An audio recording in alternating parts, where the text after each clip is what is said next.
The scorching sun beat down on the tarmac. Commercial aircraft, Flight 808, was ready for pushback but was held. Operations Manager Sarah Hayes screamed for acceleration.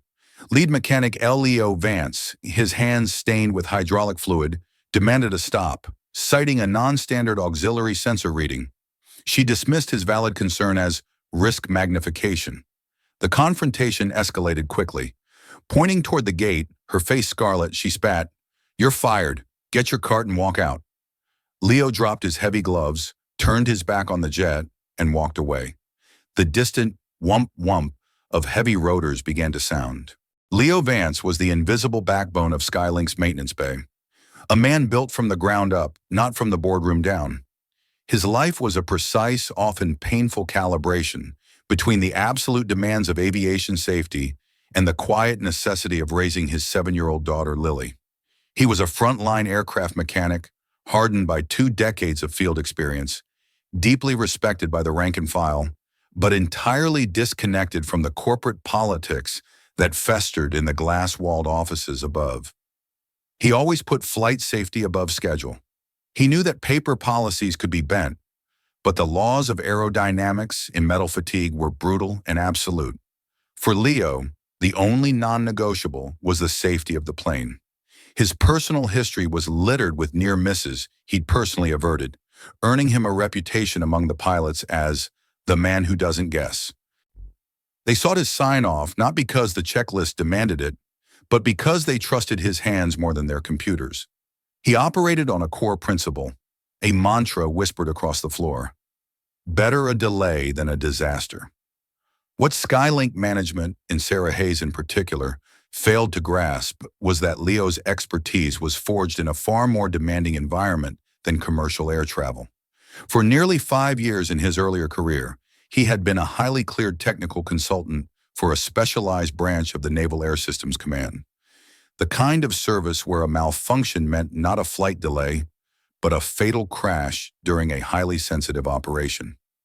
This military experience, which he never advertised, had given him a unique code. If the risk is known, the flight is grounded.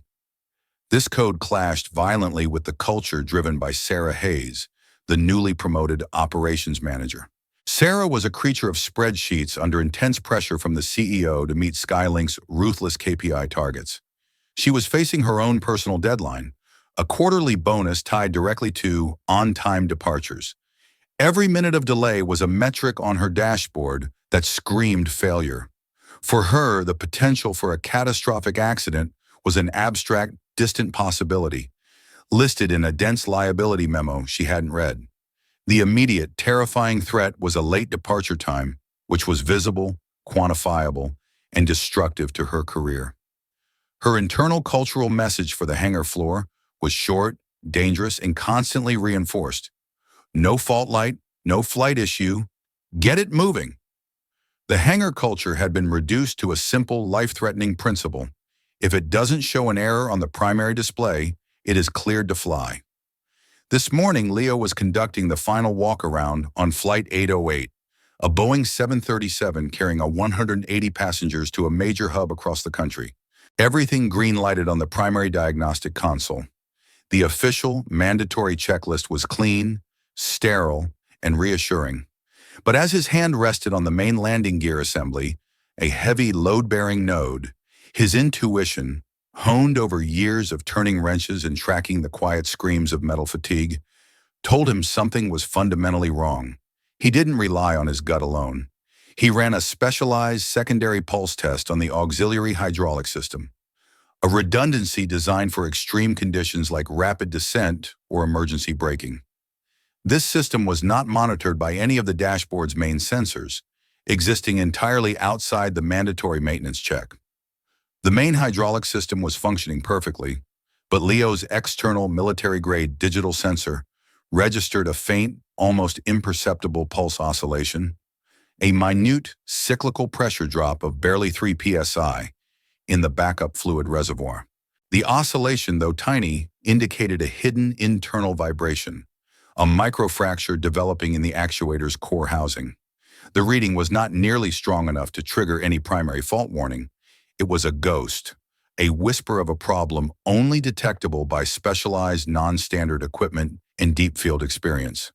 He knew that under the immense cyclic load of takeoff and climb, especially hitting the inevitable cold weather turbulence at 30,000 feet, that whisper would become a violent, catastrophic fracture.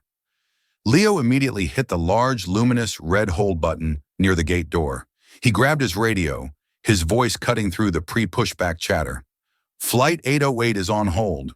Repeat, Flight 808 is on hold. Requesting 1 hour to trace an anomaly in the secondary hydraulic loop. Suspect internal contamination or early component fatigue. The response was immediate, explosive, and furious. Sarah burst out of the gate access door, her face a mask of scarlet rage. She pointed a manicured finger at the primary console, which glowed reassuringly green.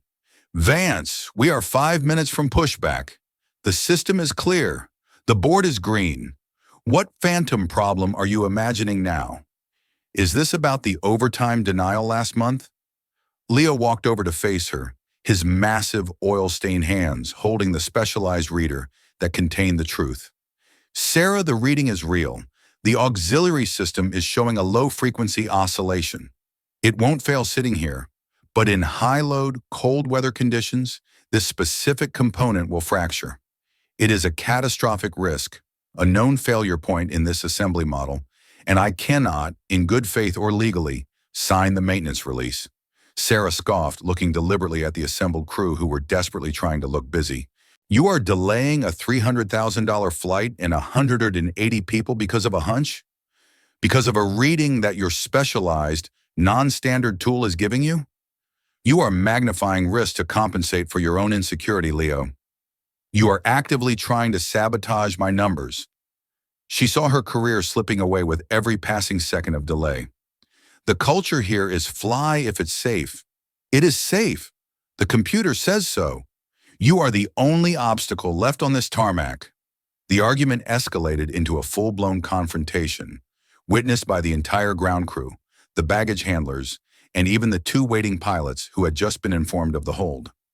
Sarah saw an opportunity to make a brutal, permanent example, to enforce her new culture of speed and fear.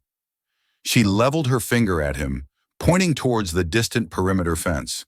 Your contract is terminated, Vance. You're fired. Now get your belongings and walk out. Leo, his face betraying nothing but quiet, bone-deep disappointment, knew he had chosen his integrity over his livelihood and his daughter's college fund. He accepted the reality, dropping his dirty gloves onto the tarmac as a final, silent symbol of his departure. His action was a powerful, indelible statement. He accepted the consequence rather than accepting the compromise of human life. Leo walked, the sound of his heavy scuffed boots echoing in the sudden, vast, hollow quiet of the hangar. No one met his gaze. The other mechanics, men and women who privately agreed with his uncompromising safety stance, stared fixedly at their tool carts or down at the ground, paralyzed by self-preservation and the chilling understanding of Sarah's ruthlessness. Leo's dismissal was a powerful, brutal demonstration of Sarah's new, aggressive regime. The checklist is God, and speed is paramount.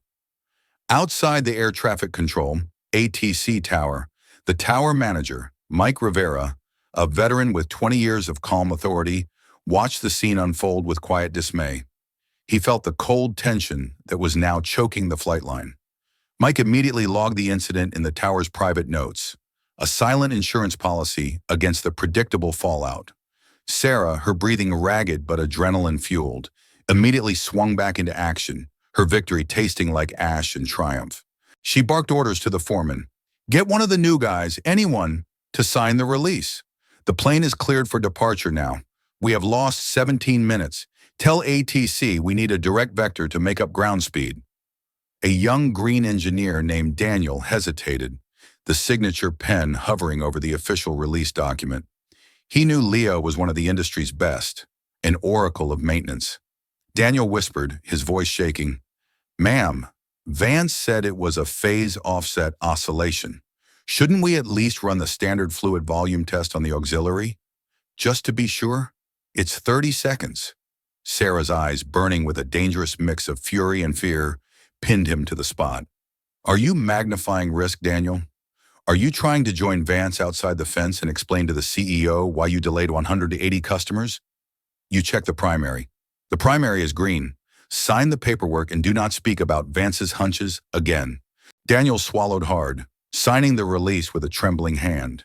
The tense, poisonous atmosphere forcing him into complicity. The forced silence was now the foundation of the corporate culture. Meanwhile, Leo had reached the main security fence, his figure silhouetted against the bright, empty world outside the hangar. He paused, turning his body slightly to look back at the tail fin of Flight 808, a silent sentinel of potential disaster. He knew, with cold, professional certainty, that a failure was imminent. Not a spectacular explosion, but a subtle, lethal loss of control that would occur mid-flight, far from any diversionary airport. He reached into his pocket and pulled out his private, military-issued burner cell phone. He wanted this call to be entirely untraceable by Skylink's surveillance or logs. He moved slightly away from the fence line, his body language still measured and devoid of anger, just cold, professional resolution. He called a short, non-standard number, a coded satellite link.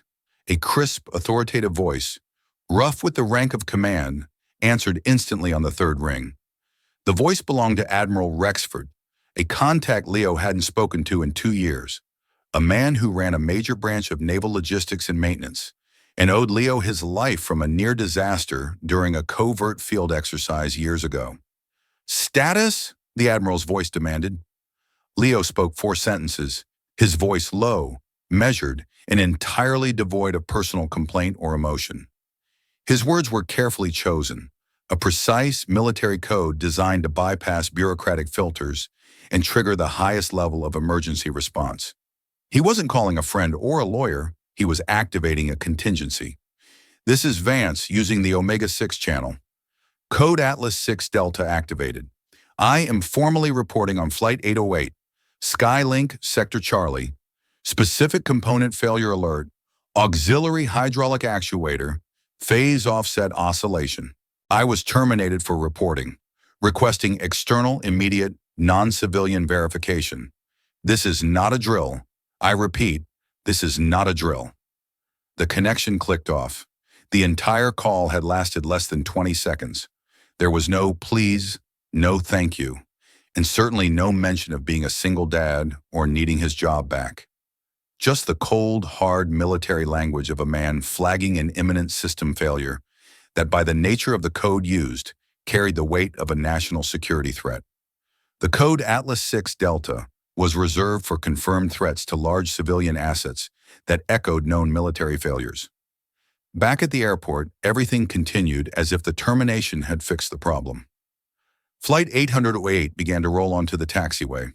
Sarah, feeling a wave of corrosive relief and dark triumph, was already walking back to her office, planning her celebratory email to the CEO. A decision that seemed final had been made, and she had won.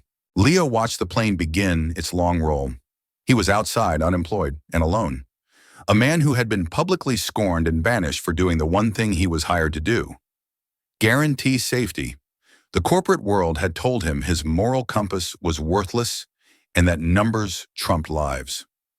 Suddenly, the low, distant, rhythmic thrumming he had heard earlier returned, growing exponentially louder, shaking the air, demanding terrifying attention. It was the unmistakable deep whump, whump, whump of heavy military rotor blades, a sound that could not be ignored, could not be turned off, and was rapidly approaching. Leo didn't move. He simply waited, knowing that his quiet integrity was about to make the loudest possible noise.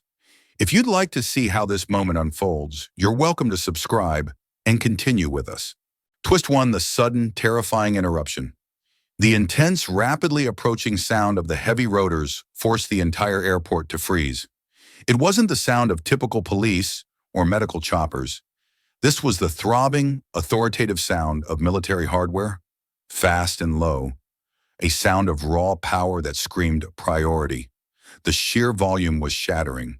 Hangar windows vibrated violently. Car alarms in the distant parking structure began to wail in protest. Everyone, from the ground crew to the air traffic control ATC tower, looked up, shielding their eyes against the midday glare. Two black, menacing Navy MH-60 Seahawks, not commercial aircraft, broke through the airspace at a dizzying speed. They weren't using the designated approach vectors for civilian traffic. They were on a direct, aggressive, and highly unauthorized path straight toward Skylink's private apron. Mike Rivera, the tower manager, his face white and tight with fear, shouted into his radio. "Skylink maintenance! What is your status? Identify the incoming military assets. They are on a non-compliant approach. I repeat, this is an unauthorized incursion." Sarah, who was halfway to her office, stopped dead, her clipboard slipping from her numb fingers. Her face drained of color as she watched the sheer, overwhelming power descending onto her tarmac. This was not a procedural audit. This was a military-grade intervention. The lead helicopter, marked with the insignia of a Special Operations Support Wing, dipped sharply, executing a difficult high-speed deceleration. Then the ATC emergency line crackled with a voice that commanded immediate, absolute, non-negotiable obedience. "ATC, this is Navy Rescue 1. We are diverting all traffic. Ground traffic is to hold all movement. Flight 808 is to remain stationary. I repeat, Flight 808 is grounded immediately. This is a safety mandate issued by the Naval Air Systems Command." The entire airport complex ground to an absolute, horrifying halt. The commercial pilot, confused and annoyed, slammed the brakes on Flight 808, leaving the massive jet stranded, motionless, and dangerously exposed on the taxiway. Sarah watched, her mind screaming a silent denial that this global, high-stakes interruption could possibly be connected to her insignificant dispute with a mechanic. The two Navy helicopters executed a perfect, synchronized high-wind touchdown, their downwash blasting a gale of dust, gravel, and debris across the tarmac. They didn't land at the edge of the field. They touched down precisely on the designated gate area, the very spot Leo had just walked away from, claiming the space as a command post. Twist 2. The humiliating revelation. The rotors slowly began to wind down, leaving a high-pitched metallic whine that dissolved into a tense, surreal, and deafening silence. The side door of the lead Seahawk slid open, and a man stepped out. He was impeccably dressed in a flight suit, a commander in his mid-40s. Ethan Riley, radiating cold, focused, and utterly non-negotiable authority. Two armed Navy security personnel immediately positioned themselves, controlling access to the scene. Commander Riley walked straight past the stunned Skylink engineers and the petrified Sarah Hayes. He didn't look at the grounded plane or the primary console. He looked directly at Sarah, then scanned the silent, frozen group of mechanics. His eyes narrowed. "I need to speak to aircraft mechanic Leo Vance," the commander stated, his voice calm, professional, and utterly uncompromising, yet loud enough to echo across the now silent flight line. Sarah, momentarily forgetting her own terrifying plight, stammered, her voice thin. He just left. He was terminated. We had a disciplinary issue regarding flight schedule adherence." She tried to regain control, puffing out her chest. "He was non-compliant with standard safety protocol." The commander stopped dead, his expression hardening into pure disbelief, the severity of his gaze cutting through Sarah's pathetic defense. "Terminated? I am Commander Ethan Riley, U.S. Navy. I have flown 6,000 hours on military platforms. Mr. Vance is not just an aircraft mechanic, ma'am. He is the technical specialist who personally helped design and test the emergency hydraulic failsafe for our classified Pegasus airframes. He holds a unique, high-level clearance, code Atlas 6 Delta, to flag critical anomalies across all integrated military and civilian supply chains. He is, by all measures that matter, an asset to national safety." He then turned slowly to face the astonished Skylink engineers, the very team that had silently watched Leo's humiliation. "We received an unverified coded alert 2 minutes ago. Phase offset oscillation in the auxiliary hydraulic actuator. That specific anomaly, which Vance flagged, is known across the Navy's Special Operations Wing as the Widowmaker failure in certain high-speed assemblies. It is a catastrophic, slow-burn fatigue that is undetectable by standard, commercial, green light diagnostic checks. Riley's voice dropped to a chilling, measured pace. 6 months ago, a similar structural fatigue failure, exactly this anomaly, almost cost us 2 lives, a $30 million airframe, and compromised a key training mission during a critical exercise. We know empirically that this flaw kills people, and Mr. Vance just activated a military-grade contingency to prevent it from happening to your civilian passengers. He looked directly at Sarah, the accusation in his eyes shattering her last remnants of corporate defiance. Mr. Vance warned you about a specific, highly technical, catastrophic risk on this plane. A risk he learned to identify during his time consulting with the Naval Air Systems Command. He chose to risk his entire career, his livelihood, and his family's security to prevent a failure we know kills people. And you fired him publicly for it in front of his entire crew. The brutal, irrefutable truth landed on the hangar floor like a physical impact. Leo was not just some disgruntled employee. He was a specialist whose concern was verified by the arrival of 2 military assets and a commander, an intervention that cost the Navy thousands of dollars in fuel and diverted assets. He had not only been right, but he had leveraged his own quiet code of honor to save the flight, bypassing the arrogance of the corporate ladder entirely. Sarah Hayes couldn't form a coherent word. The engineers, including the young Daniel, stared wide-eyed at the commander. No one in the hangar could speak a single syllable. The shame of their collective deference to a false authority, the humiliation of having ridiculed the one man who was actually trying to save them all, was total. The commander had confirmed that Leo Vance was, quite literally, the most critical man in the airport right now, and they had just ordered him to walk out. His honor had been called to account by the sound of the rotors. The power of a single man's quiet integrity had just shattered the fear-driven tyranny of corporate expediency. The power structure of Skylink maintenance collapsed instantly, dissolving under the deafening authority of the Navy intervention. Commander Riley, without raising his voice, initiated a formal, high-level inquiry, citing not only the safety violation, but the systemic failure of the company's internal reporting and disciplinary process. The on-the-spot termination was immediately put into question, becoming the focus of a federal-level inquiry. Sarah Hayes was immediately placed on administrative leave by the facility manager, Mike Rivera, who had rushed down from the tower and was now acting as the de facto authority. Mike personally escorted Sarah away from the scene, giving her one chilling, final instruction. You will be required to explain to FAA and Navy investigators why you publicly dismissed a certified technical specialist for reporting a legitimate, life-critical anomaly. The immediate, on-the-spot termination will be heavily scrutinized. It looks like retaliation against a whistleblower.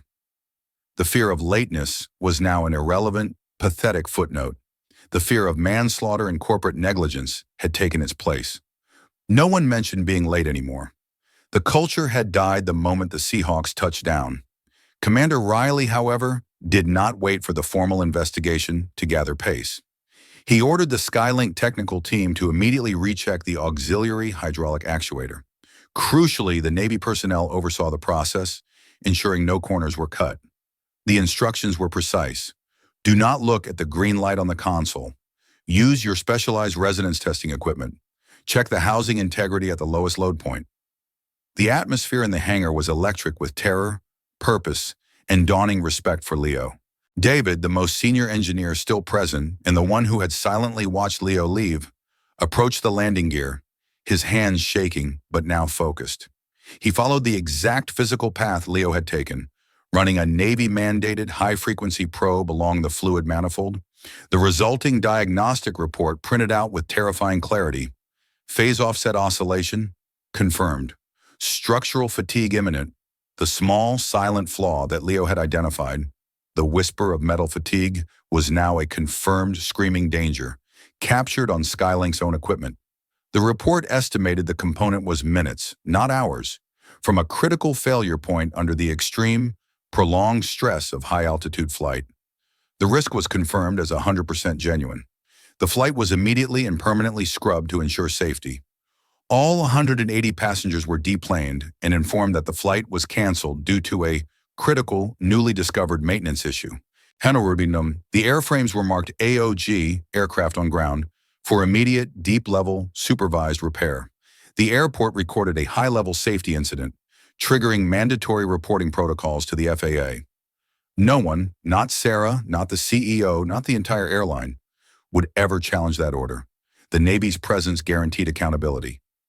Sarah Hayes, now confined to an office, faced the full crushing consequences of her rash, profit-driven decision. Her public humiliation was absolute. Her career destroyed not by market forces, but by her own arrogant disregard for human life. In the ensuing chaos, Commander Riley sent a junior officer toward the perimeter fence where Leo still stood.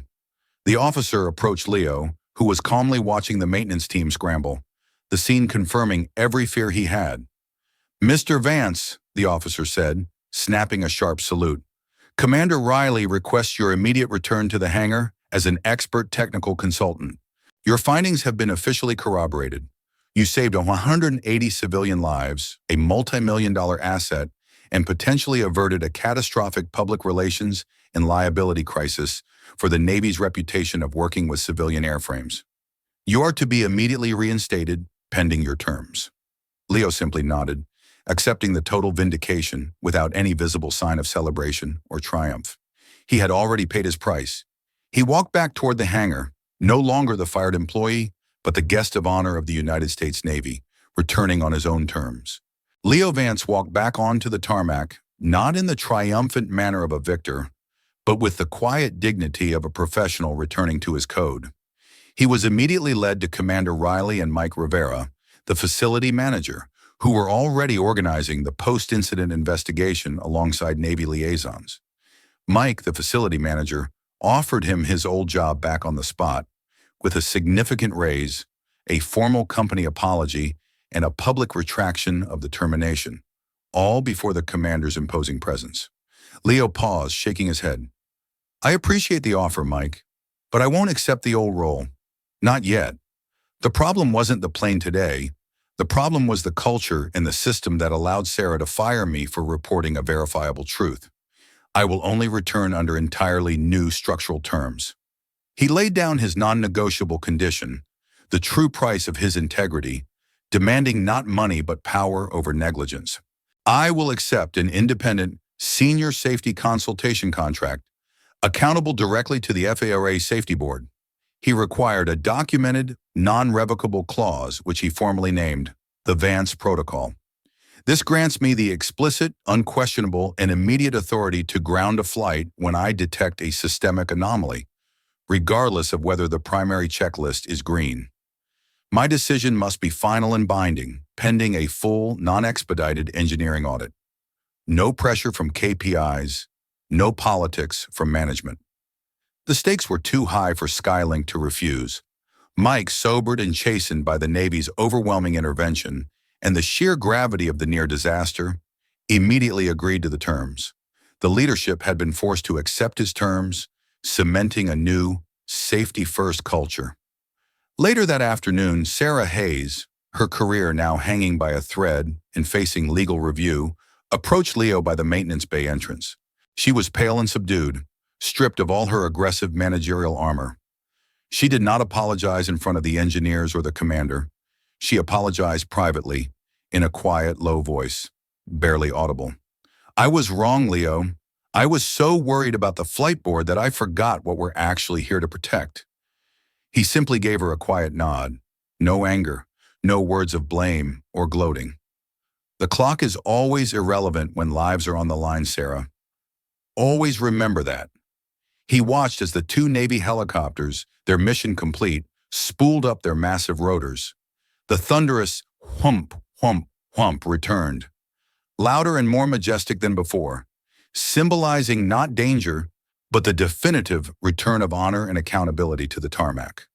They were the sound of justice delivered from above. The two helicopters lifted off, ascending quickly, and departed. The airport was quiet again, but the silence was now profoundly different. It was a silence born of respect, humility, and caution, not fear. Another aircraft was prepared for flight, but this time every mechanic was meticulous, taking extra time, double-checking the auxiliary systems.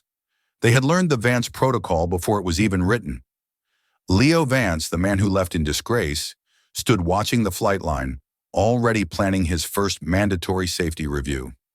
His integrity had returned, not in a whisper of paperwork, but in the thunderous, undeniable sound of a roaring rotor blade. If you believe stories like this deserve to be told, leave a comment and subscribe. Some people protect lives by refusing to stay silent.